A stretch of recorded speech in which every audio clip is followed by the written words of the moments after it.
Assalamualaikum warahmatullahi wabarakatuh. Perkenalkan, nama saya Arina Ifada, NIM 20150100040, dan kedua rekan saya Ardila Yuwanita Wibowo, NIM 20150100041, serta Rizka Salsabila, NIM 20150100042. Pada kesempatan kali ini, kami akan menyampaikan materi presentasi mengenai financial management. Tujuan pembelajaran: 1. Mendefinisikan peran manajer keuangan. 2. Menjelaskan perencanaan keuangan. 3. Menguraikan bagaimana organisasi mengelola aset mereka. 4. Mendiskusikan sumber dana dan struktur permodalan. 5. Mengidentifikasi opsi pendanaan jangka pendek. 6. Mendiskusikan sumber pembiayaan jangka panjang. Dan 7. Menjelaskan merger, akuisisi, pembelian, dan divesta. Overview: 3 fungsi penting yang harus dijalankan oleh bisnis. Pertama, perusahaan harus memproduksi barang atau jasa atau kontrak dengan pemasok untuk memproduksinya. Kedua, perusahaan harus memasarkan barang atau jasanya kepada calon pelanggan. Ketiga, manajer perusahaan harus memastikan bahwa ia memiliki cukup uang untuk beroperasi dengan sukses, baik di masa sekarang maupun di masa depan, dan bahwa dana ini diinvestasikan dengan benar. Dana yang cukup harus tersedia untuk membeli bahan peralatan dan aset lainnya, membayar tagihan, dan memberi kompensasi kepada karyawan. Fungsi bisnis ketiga ini adalah keuangan, merencanakan, memperoleh, dan mengelola dana perusahaan untuk mencapai tujuannya seefektif dan seefisien mungkin. Peran manajer keuangan. Manajer keuangan berkaitan dengan perencanaan, perolehan, dan pengelolaan dana perusahaan untuk mencapai tujuannya secara efisien dan efektif. Tanggung jawab utama manajer keuangan adalah untuk mengembangkan dan melaksanakan rencana keuangan dan menentukan sumber dan penggunaan dana yang paling tepat. Chief Financial Officer (CFO) mengepalai organisasi keuangan perusahaan. 3 eksekutif senior yang melapor ke CFO adalah wakil presiden untuk pengelolaan keuangan, bendahara, dan pengendali. Saat membuat keputusan, profesional keuangan terus-menerus berusaha untuk menyeimbangkan resiko dengan keuntungan finansial yang diharapkan. Struktur fungsi keuangan perusahaan pada umumnya. CFO biasanya melapor langsung ke Chief Executive Officer (CEO) atau Chief Operating Officer (COO) perusahaan. Dalam kasus pembuat perangkat lunak (lines), baik CFO saat ini maupun mantan CFO menjabat di Dewan Direksi perusahaan, yang terakhir sebagai ketuanya. Selain itu, tidak jarang CFO berfungsi sebagai direktur independen di dewan perusahaan lain, seperti HP, Microsoft, dan Target. Pelapor langsung ke CFO seringkali terdiri dari 3 manajer senior. Meskipun jabatan dapat bervariasi, ketiga eksekutif ini biasanya disebut wakil presiden untuk manajer keuangan atau perencanaan, bendahara, dan pengawas. Wakil presiden bidang manajemen atau perencanaan keuangan bertanggung jawab untuk menyiapkan perakiraan keuangan dan menganalisis keputusan investasi utama seperti produk baru, fasilitas produksi baru, dan akuisisi. Bendahara bertanggung jawab atas semua aktivitas pendanaan perusahaan termasuk pengelolaan kas, perencanaan dan persiapan pajak, dan hubungan pemegang saham. Bendahara juga menangani penjualan, masalah keamanan baru kepada investor. Pengontrol adalah kepala manajer akuntansi.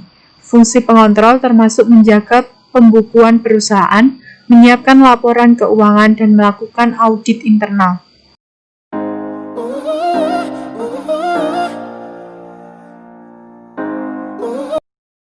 Trade-off pengembalian resiko. Manajer keuangan berusaha untuk memaksimalkan kekayaan pemegang saham perusahaan mereka dengan mencapai keseimbangan optimal antara resiko dan keuntungan. Pengertian rencana keuangan, financial planning. Rencana keuangan adalah dokumen yang menentukan dana yang dibutuhkan oleh perusahaan untuk periode waktu tertentu, waktu arus masuk dan arus keluar, dan sumber serta penggunaan dana yang paling tepat. Rencana keuangan menjawab 3 pertanyaan. 1. Dana apa yang dibutuhkan selama periode perencanaan? 2. Kapan akan mendanai dibutuhkan? 3. Dari mana dana akan diperoleh?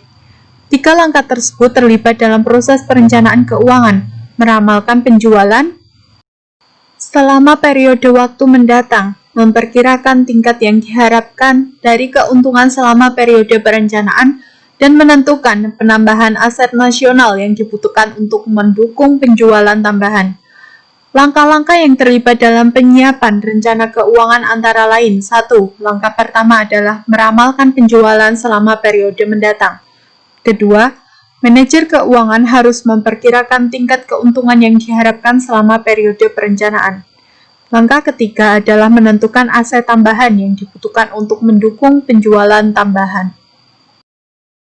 Bagaimana organisasi mengelola aset mereka? Aset terdiri dari apa yang dimiliki perusahaan dan juga terdiri dari penggunaan dananya. Manajemen keuangan yang baik membutuhkan aset untuk diperoleh dan dikelola seefektif dan seefisien mungkin. Aset lancar utama adalah uang tunai, surat berharga, piutang, dan inventaris. Tujuan uang tunai, manajemen harus memiliki dana yang cukup untuk hari pertemuan transaksi sehari-hari dan membayar biaya tak terduga. Kelebihan uang tunai harus diinvestasikan dan dalam sekuritas yang dapat dipasarkan, yaitu sekuritas berisiko rendah dengan jangka waktu pendek. Mengelola akun piutang yang merupakan penjualan kredit yang tidak tertagih, melibatkan pengamanan dana yang terhutang kepada perusahaan secepat mungkin saat menawarkan kredit yang cukup kepada pelanggan untuk menghasilkan peningkatan penjualan. Tujuan utama dari manajemen persediaan adalah meminimalkan biaya keseluruhan persediaan produksi pemasaran. Logistik juga berperan dalam menentukan inventaris yang tepat level. Analisis investasi modal adalah proses yang manajer keuangan membuat keputusan tentang aset jangka panjang. Ini melibatkan membandingkan manfaat dan biaya yang diusulkan investasi. Mengelola aset internasional menimbulkan tambahan tantangan bagi manajer keuangan, termasuk masalah dari nilai tukar yang berfluktuasi. Mengapa perusahaan sering memilih untuk menginvestasikan uang berlebih sekuritas yang dapat dipasarkan? Uang tunai tidak dapat menghasilkan tingkat pengembalian, karena itu kelebihan uang tunai harus diinvestasikan dalam sekuritas yang dapat dipasarkan. Misalnya, sekuritas berisiko rendah yang memiliki jangka waktu pendek dan dapat dijual dengan mudah di pasar sekunder, sehingga mereka dapat dengan mudah diubah kembali menjadi uang tunai bila diperlukan. Apa saja dua aspek piutang pengelolaan? Dua aspek manajemen piutang menentukan kebijakan kredit secara keseluruhan. Apakah untuk menawarkan kredit, dan jika demikian, dengan syarat apa, dan memutuskan pelanggan mana yang akan ditawarkan kredit. Perbedaan antara keputusan perluasan dan keputusan penggantian. Keputusan ekspansi melibatkan pilihan antara menawarkan produk atau bangunan baru atau memperoleh fasilitas produksi baru. Keputusan pengganti adalah salah satu yang mempertimbangkan apakah akan mengganti aset yang ada dengan yang baru.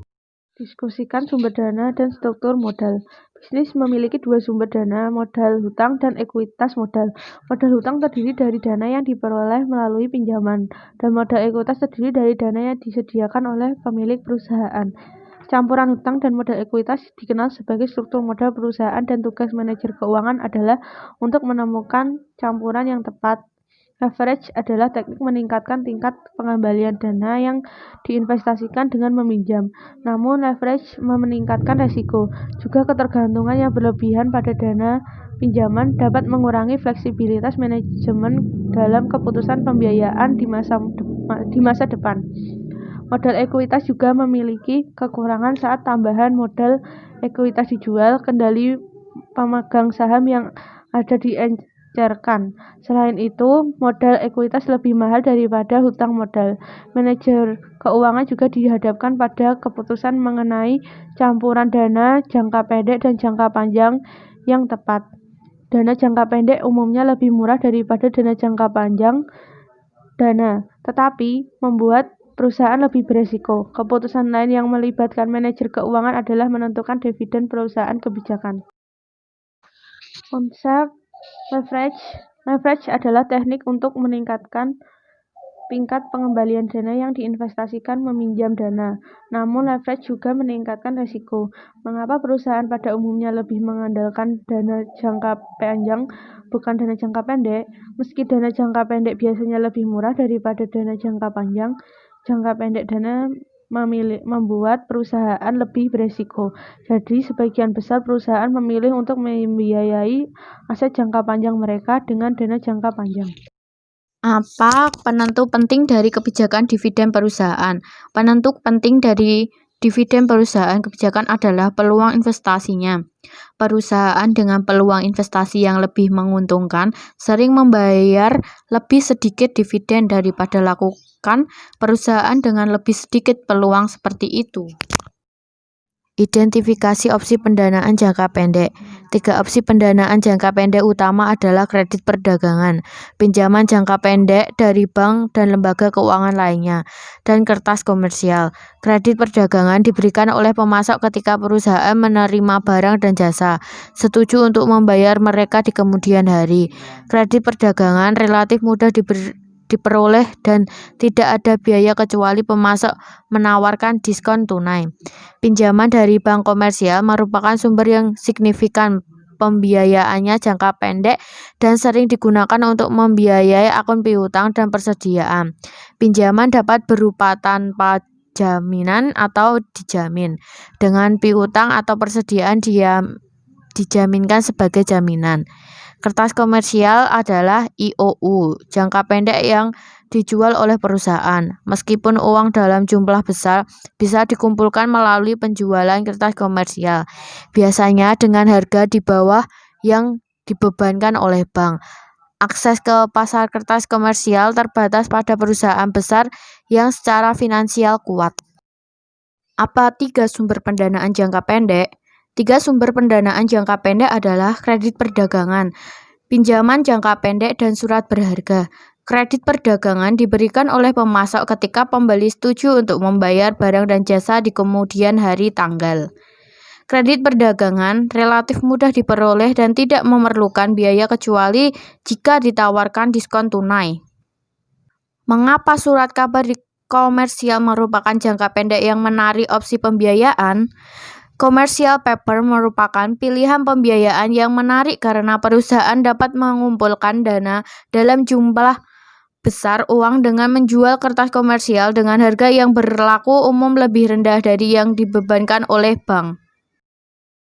Sumber pembiayaan jangka panjang. Dana jangka panjang dibayarkan kembali selama bertahun-tahun. Ada 3 sumber. Yang pertama, pinjaman jangka panjang diperoleh dari lembaga keuangan. Yang kedua, obligasi yang dijual kepada investor. Yang ketiga, pembiayaan ekuitas. Penjualan publik dari sekuritas merupakan sumber utama dana bagi perusahaan. Sekuritas ini umumnya dapat diperdagangkan di pasar sekunder. Penjualan publik dapat sangat bervariasi dari tahun ke tahun tergantung pada kondisi pasar keuangan. Penempatan pribadi adalah sekuritas yang dijual ke sejumlah kecil institusi investor. Sebagian besar penempatan pribadi melibatkan ke sekuritas hutang. Pemodal venture merupakan sumber pembiayaan yang penting perusahaan baru. Jika bisnis berhasil, pemodal venture berdiri untuk mendapatkan keuntungan besar. Dana ekuitas swasta adalah perusahaan investasi yang mengumpulkan dana dari individu kaya dan investor institusi dan mengumpulkan dana tersebut untuk melakukan investasi di perusahaan publik dan swasta. Tidak seperti pemodal venture dan ekuitas swasta berinvestasi di semua jenis bisnis. Dana kekayaan kedaulatan adalah perusahaan investasi yang dimiliki oleh pemerintah. Jenis keamanan apa yang paling umum dijual secara pribadi? Sekuritas hutang perusahaan adalah jenis yang paling umum keamanan dijual secara pribadi. Jelaskan pemodal venture. Kapitalis venture meningkatkan uang dari individu kaya dan investor institusi dan menginvestasikan dana di perusahaan yang menjanjikan. Jika bisnis berhasil, pemodal venture dapat memperoleh keuntungan yang cukup besar. Apa yang dimaksud dengan dana kekayaan kedaulatan?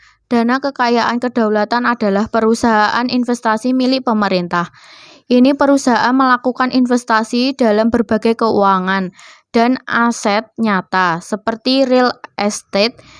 Meskipun sebagian besar investasi berdasarkan trade-off, pengembalian risiko terbaik, politik, sosial, dan pertimbangan strategis memainkan peran juga. Merger, akuisisi, pembelian, dan divestasi. Merger adalah kombinasi dari dua atau lebih perusahaan menjadi satu perusahaan. Akuisisi adalah transaksi di mana satu perusahaan membeli yang lain. Bahkan dalam merger ada pembeli dan ada penjual yang disebut target. Pembeli menawarkan uang tunai, sekuritas, atau sebuah kombinasi keduanya sebagai imbalan atas saham target. Merger dan akuisisi harus dievaluasi seperti halnya investasi besar dengan membandingkan biaya dengan manfaat. Sinergi adalah istilahnya yang digunakan untuk menggambarkan manfaat yang diharapkan dari merger atau akuisisi untuk menghasilkan. Pembelian leverage atau LBO adalah transaksi masuk saham mana yang dibeli dari pemegang saham publik dan perusahaan kembali ke status pribadi. Biasanya LBO dibiayai dengan sejumlah besar dana pinjaman. Ekuitas pribadi perusahaan sering menjadi pemodal utama LBO. Divestasi adalah kebalikan dari merger, di mana perusahaan menjual aset seperti anak perusahaan, line produk, dan atau fasilitas produksi. Sebuah aksi jual adalah sebuah divestasi di mana aset dijual ke perusahaan lain. Dalam spin-off, sebuah perusahaan baru dibuat dari aset divestasi. Pemegang saham perusahaan divestasi menjadi pemegang saham perusahaan baru juga. Sinergi adalah istilah yang digunakan untuk mendeskripsikan manfaat yang dihasilkan oleh merger atau akuisisi. Itu adalah gagasan bahwa perusahaan gabungan bernilai lebih dari pembeli dan target secara individual. LBO, a leveraged buy, adalah transaksi di mana pemegang saham publik dibeli dan perusahaan kembali ke status pribadi. LBO biasanya dibiayai dengan uang pinjaman dalam jumlah besar. Penjualan adalah divestasi di mana aset dijual ke perusahaan lain. Di spin-off, perusahaan baru dibuat dari aset divestasi. Baru pemegang saham perusahaan divestasi menjadi pemegang saham perusahaan baru juga. Motivasi. Harga kesuksesan adalah kerja keras, dedikasi terhadap pekerjaan yang ada, dan di tekad apakah kita menang atau kalah. Apakah kita telah menerapkan yang terbaik dari diri kita untuk tugas yang sedang dihadapi. Dari Venture Robert Dill, Head Coach of the Green Bay Packers tahun 1959 sampai 1967. Sekian presentasi dari kami, kurang lebihnya mohon maaf. Wassalamualaikum warahmatullahi wabarakatuh. Terima kasih.